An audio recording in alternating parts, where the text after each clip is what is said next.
안녕하세요. 절대값TV의 명품 PD 한PD입니다. 최근에 정부가 고민하는 게 몇 가지 있어요. 자, 뭐냐면은 세금이 부족하다는 거야. 세수가 부족하다.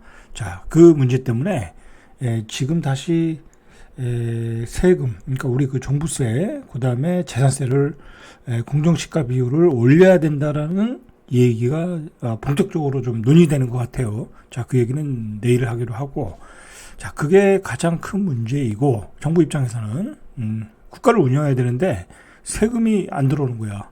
뭐 강남에 두 채 가진 사람이 1억 3천을 냈는데 1억을 내는 거야. 아니, 이 3천만 원을 내는 거야. 1억 3천 내는 거를 3천만 원 내니까 부자들 감세만 한 거지. 그냥 뭐랄까, 지나치게 너무 많은 세금을 깎아주다 보니까 세수가 부족하게 되더라라는 얘기야. 자, 덕분에 강남의 집값이 다시 반등을 하고 있는 거지. 반등을 하고 있는 거야. 그것 때문에 반등을 하고 있는 거야. 뭐 집을 사도 세금보다 세금 내는 것보다 더 이득이 있으니까 집을 계속 사더라는 거 아니야. 그죠?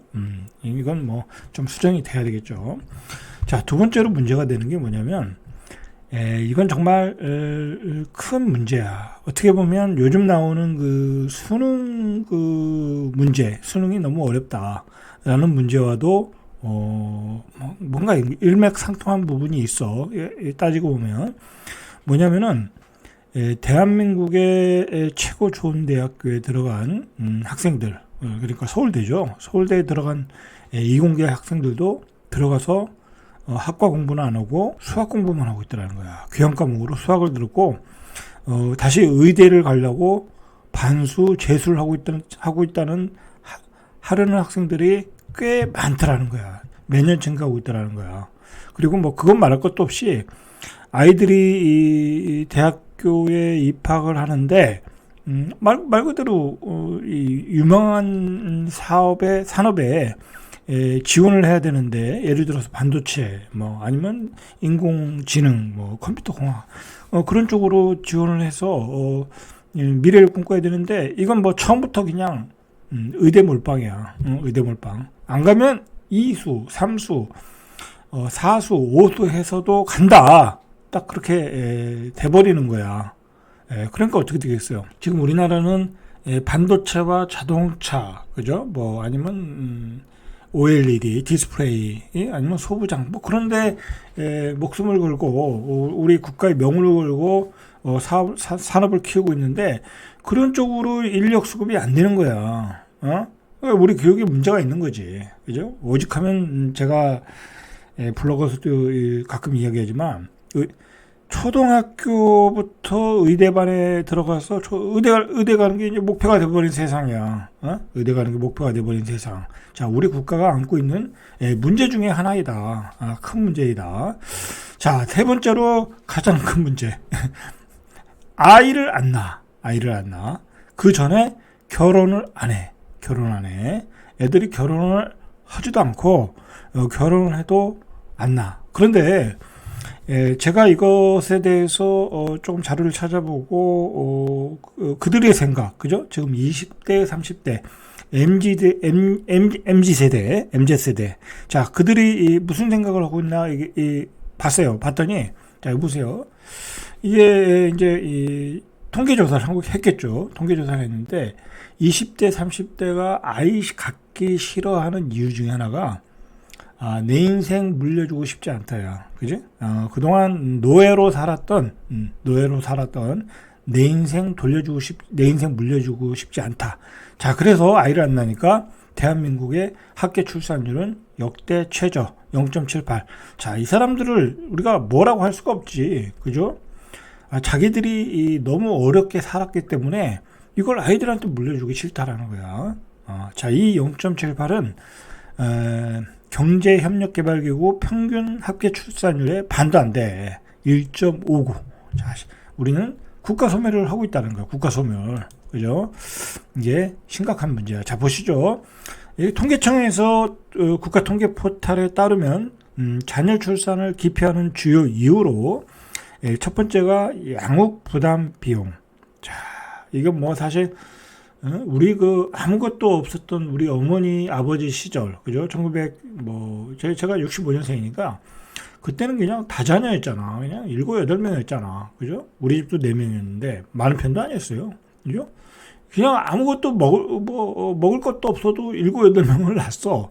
자, 그때 양육부담병 생각하면 한 명도 못 낳겠지. 그죠? 근데 요즘은 많은 혜택이 있잖아요. 그죠? 국가에서 보조해주는. 그지? 그런데도 불구하고 양육부담 비용이 들더라라는 거야. 그만큼, 우리 생활을 유지하기 위해서, 기본적으로 써야 되는 비용은 많은데, 실질 소득이 적다.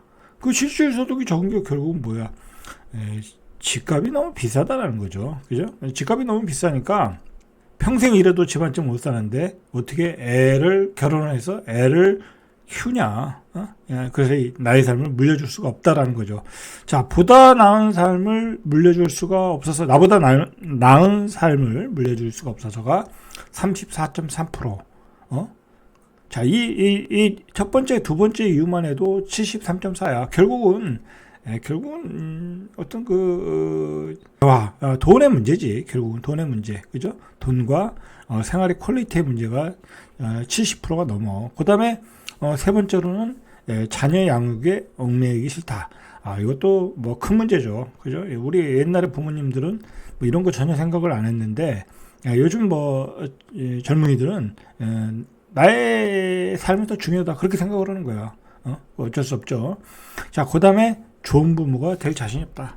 이건 마찬가지로, 금수저를 물려줘야 되는데, 이건 애들한테 나의 흙수저의 삶을 물려줄 수가 없다. 자, 이런 이유로 지금 우리 젊은 세대들이 아이를 안 낳고 있다라는 거. 자, 이게 첫 번째 문제이고, 자, 두 번째 문제는 뭐냐면, 자, 오늘 추경호 부총리가 라면값을 내려라 라는 얘기를 했어요. 그래서 이 신문에 뭐라고 나왔냐면, 자, 보세요. 추경호의 라면값 저격, 다음은 분식집이다라는 거야. 그러니까 뭐냐면, 정부가 이 개입할 거리가 아닌데, 이게 자꾸 개입을 한다라는 거야. 다음에 분식집에, 쫄면값도, 이제 얘기할 사항이라는 거야. 자, 여러분, 아니, 젊은이들이 결혼 안 하는 이유는 말 그대로 집값이 너무 폭등해서 결혼해서 신혼생활을 할 수 있는 집을 도저히 살 수가 없어서 결혼 안 하는 건데, 라면값이 올라가지고 결혼 안 하는 거 아니잖아. 급한 것은 집값인데, 집값의 어떤 폭락을 저지하고 가격 방어하고 오히려 되돌림 현상을 나오게 하고, 그러는 거는 전혀 정부가 반성하는 기미가 없고, 오히려 라면값을 들먹인다는 거야. 오늘 이 추경호 부총리의 라면값의 저격 때문에 라면 회사의 주식들이 폭락을 했어요. 6%, 7% 그렇게 폭락을 했어. 장중에 10%까지 폭락했어. 농심 같은 거 시총이 꽤 되는 건데, 그러면 한 시총만 해도 몇백억, 1,000억 이상이 날아간 거야. 이 추경호 부총리의 발언으로. 그죠?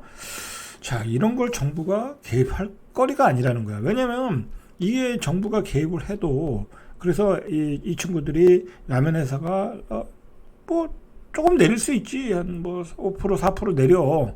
그러면 내년에 다시 올린다는 거야. 2010년도에도 그랬다라는 거야.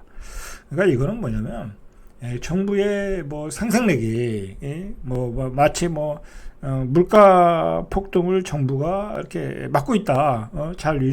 정책을 잘하고 있다라는 어떤 생색내기야. 아니, 여러분들이 이 라면을 한 달에 몇 개를 먹냐고. 그죠? 몇 개 먹냐고. 잘 먹지도 않고, 올라도 그거 신경 쓰고 먹어요. 잘 신경 안 쓰지. 정부는 지금 집값을 잡아야 되는데, 오히려 라면값만 잡고 있다는 거야. 그리고, 정부가 또 무슨 얘기를 했냐면, 지금 역전세가 130조가, 신문에는 300조까지 나오는데, 한 150조 정도가 연말에 터진다. 이렇게, 위기감을 조성을 하고 있어. 그러면서, 역전세가 생기니까, 갭 투자한 사람들에 대한 DSR 규제 완화를 풀어줘서, 전세 반환 보증금을 대출해줘야 된다. 자, 이런 얘기 나오고 있어. 그러면서 연말에 150조 뭐 만기가 도래한다. 아니 여러분, 전세는 만기가 도래하는 거야. 그러면 전세 임대인이 알아서 내주면 되는 거야. 자기가 가져갔던 돈 내주면 되는 거잖아.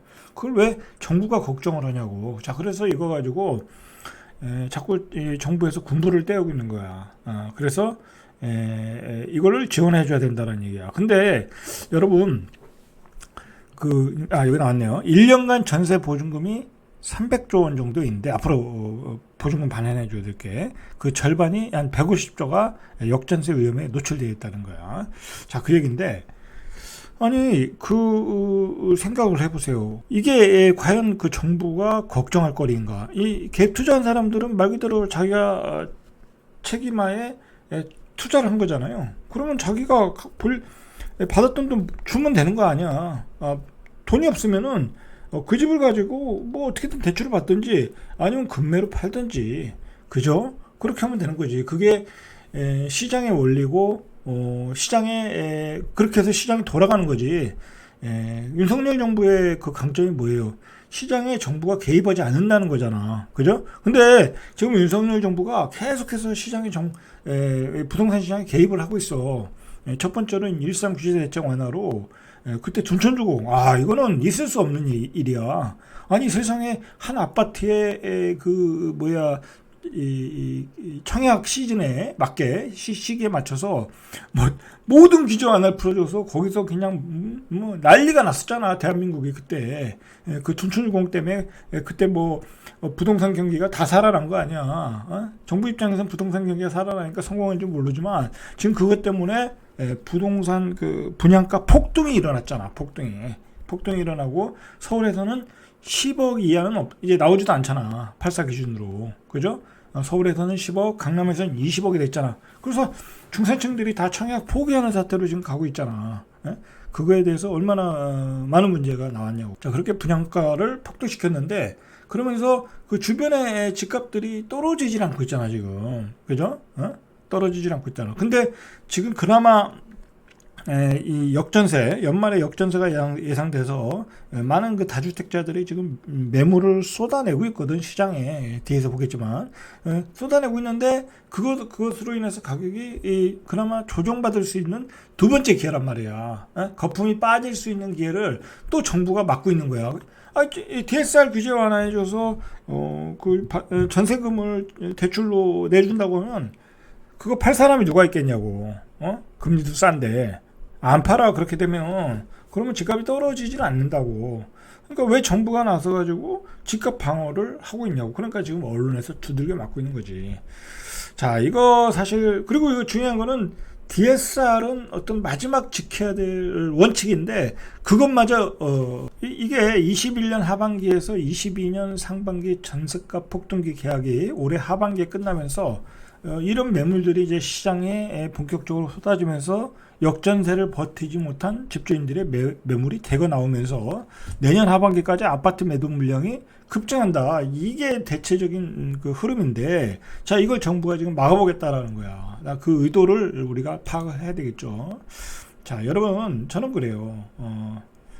나는 은행이 돈을 많이 빌려주는 거잖아, 결국은. 전세 반환금 반환금 보증 대출 하는 거는. 그러면 돈을 많이 빌려주면 은행 입장에서는 돈을 버는 거잖아. 그러면 은행은 지금 사실 돈은 많은데 돈을 굴릴 데가 없어. 기업도 빌려줄 수 없는 거고, 경기가 이렇게 안 좋으니까. 그렇다고 지금 대출 받아서 집 사는 사람도 없고, 그죠? 지금 거래가 안 되니까. 그러니까, 그리고 이제 금리가 비싸니까 전세 대출도 잘 안 받아, 요즘.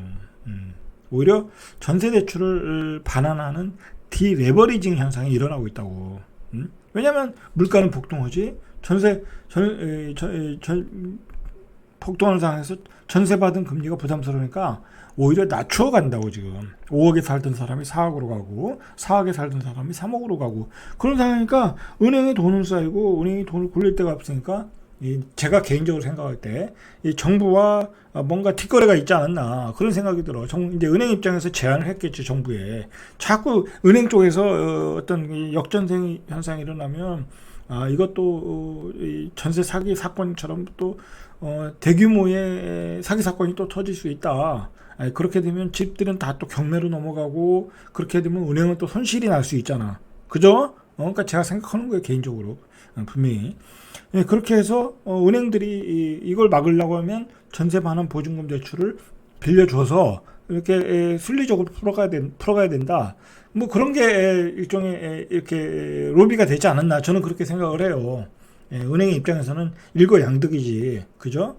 전세 반환금 보증 대출 해줘서 이자로 받고, 그 다음에 부실을 막을 수 있잖아. 정부는 그냥 그것도 모르고 그냥 뭐 큰 일이 터지는 줄 알고, 여러분, 아니 전세 반환금 보증 대출 반환금이 150 역전세가 일어날 게 150조라고 하면 그 150조가 다 터지겠냐고, 그죠? 몇 조는 터지겠지.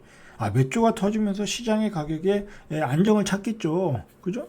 그렇게 그런 흐름으로 가야 되는데, 정부가 계속해서 그 언론 플레이를 하면서 이렇게 해야 된다라는 걸 나오는데, 지금 굉장히 반발에 부딪히고 있어요. 반발에 부딪히고 있는데, 제가 보기에는 정부는 뭐 거의 시행하려고 하는 것 같아. 자, 시행하다 보면 집값에 버블이 안 빠진다. 안 빠진 거에 대한 나중에 정부가 역풍을 만날 수 있다. 정부도 생각해야 돼. 이거 이렇게 해서 오히려 지금 집값이 반등을 하고 있잖아. 반등을 하고 있는 시기에 이게 더 큰 리바운딩이 나오면 결국 정부가 다 역풍을 맞는 거야. 전략적으로 그렇게 좋은 전략은 아니야. 제가 보기에는. 내년에 선거가 있는데 집값이 내년 선거에 맞춰서 또 올라. 선거철에 또 얼마나 많은 호재들이 나오겠냐고. 올라. 그러면 결국은 윤석열 정부는 국민들이 집값을 잡으라고 정권을 줬는데 집값도 못 잡았다. 그럼 오히려 역풍을 맞는 거지. 전략적으로 내가 보기엔 아닌데 왜 이걸 추진하는지 잘 모르겠더라고요.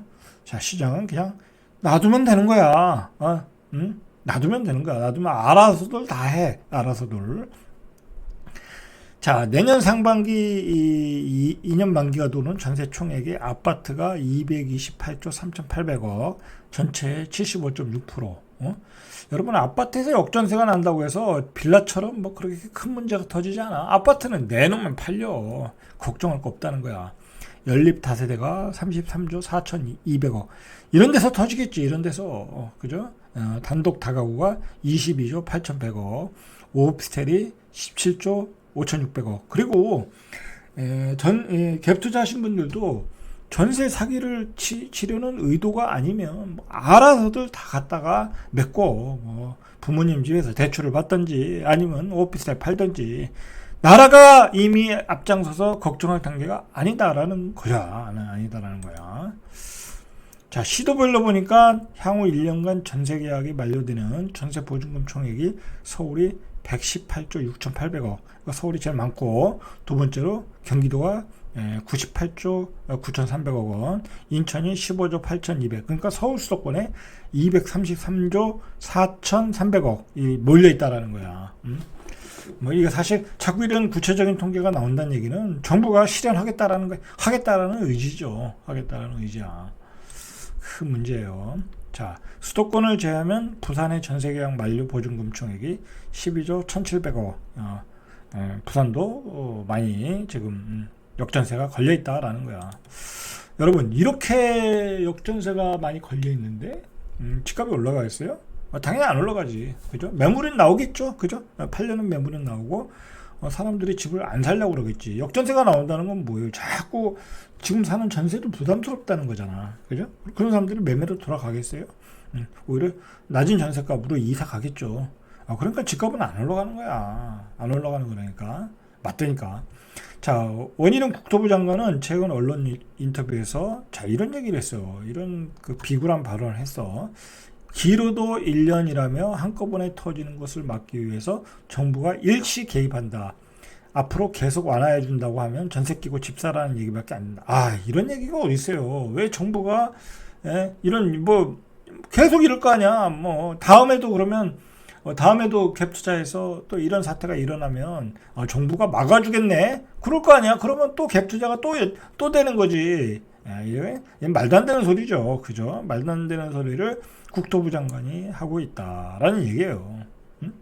그래서 국민들은 정부가 임대인에게 돈을 풀어주는 것처럼 오해할 수 있다. 오해하는 게 아니라 완전히 뭐랄까요, 실망하고 있죠. 국민들은 이 윤석열 정부에 실망하고 있는 거야. 아파트 가격이 최근에 반등하는데 매물이 계속 증가하고 있대. 매물이. 근데 그 매물이 증가하고 있다는 게 뭐야? 반등하면 매물이 소화가 돼야 되는데 소화가 안 되고 있다라는 거야. 자, 집을 내놓는 주인들은 많지만은 자기가 팔려는 가격과 시장에서 매수하려는 가격의 갭이 너무 크다라는 거야. 그래서 매물 적체가 일어나고 있다라는 거야. 거기에 연말에 역전세가 걸려 있어. 그러니까 집값이 폭락을 하든지 떨어지든지 하겠지. 그죠? 자, 그런 그 버블이 빠질 수 있는 기회에 왜 정부가 개입을 하느냐 이거야. 그죠? 정부는 절대로 여기서 개입을 하면 안 돼요. 만약에 정부가 개입을 해서 집값의 버블이 또 안 빠진다. 그럼 정부가 책임을 져야 되는 거야. 책임을. 자, 9일 부동산업체 아실에 따르면 서울 아파트 매물이 18일 기준 64,560건으로 올해 초 이후 27% 늘어났다는 거야. 올해 초보다 매물이 이렇게 늘어나고 있어. 그럼 이게 계속 소화가 돼야 되는데 소화가 안 되고 있다라는 얘기지. 그죠? 자, 정부의 13 대책 발표 이후 49,774건인데 6개월 만에 15,000건 가량 증가했다라는 거야. 증가하고 있다는 거야, 매물이. 강남구도 연초 이후에 4,054건에서 5,922건으로 증가하고 있다라는 거야. 뭐 경기가 안 좋으니까, 그리고 가격이 반등하니까 물건을 내놓는 거야. 그러나 안 팔리고 있다. 특히 서울의 입주 물량도 26,499가구, 지난해 대비 9.2% 증가했어. 입주 물량 되니까 전세 가격이 떨어지겠죠. 입주 아파트가 들어서면 그 주변에 전세 값은 초토화되니까. 자, 그러니까 역전세를 더 걱정하고 있다라는 거야, 정부가. 역전세 우연 가구 비중이 지난 4월 기준 52.4%였는데 22년 작년이죠. 1월 25.9%와 비교해서 한 2배 정도. 역전세가 2배 정도 늘었어. 왜냐면 전세 가격이 떨어지니까. 역전세 우연 가구 수는 전국적으로 102만 6천 가구. 금액으로 보면 평균 7천만 원 정도 이제 역전세 걸렸다 이거야. 자, 7천만 원 정도 알아서 해결하면 되는 금액이에요. 알아서 해결하면 돼. 뭐 어디 가서 뭐 달러 빚을 지든지 뭐 사채를 지든지 아니면 친지한테 꾸든지 알아서 해결하면 되는 거야. 정부가 개입할 일이 아니다. 지금 집값이 버블이 빠져야 될 시기에 빠지지 않고 있잖아. 13 대책으로 안 빠졌고 요번에 또 연말에 빠져야 되는데 또 안 빠진다. 이거는 불순한 의도가 있는 거지. 그렇게밖에 볼 수밖에 없잖아. 이거는 말 그대로 다주택자들 기득권을 정부가 받쳐주는 거 아니야. 그죠? 그러면 나머지 국민들이 어떻게 보겠냐고. 그죠? 굉장히 정부 입장에서 위험한 정책을 피고 있다. 저는 개인적으로 그렇게 생각합니다. 그리고 집값이 빠져야 될 때는 빠져줘야 된다. 자, 앞에서 제가 서론에서 얘기했듯이 우리 젊은이들이 결혼을 안 하는 것은 말 그대로 집 한 채도 살 수 없는 이 현재 상황 때문에 안 하는 거야. 그죠? 그런 집값을 잡지 않고서는 출산율이 올라가질 않아. 그러니까 집값을 잡지 않고서는 대한민국의 인구 소멸을 막을 수가 없어. 이거는 우리가 꼭 가야 될 길이다라는 거야. 그렇다고 정부가 생각한 그 주택 공급이 뭐 하루아침에 이루어지는 것도 아니잖아. 조금 이루어지고 있고. 자, 오늘은 여기까지. 이상 잘대갑TV의 명품 PD 한 PD였습니다.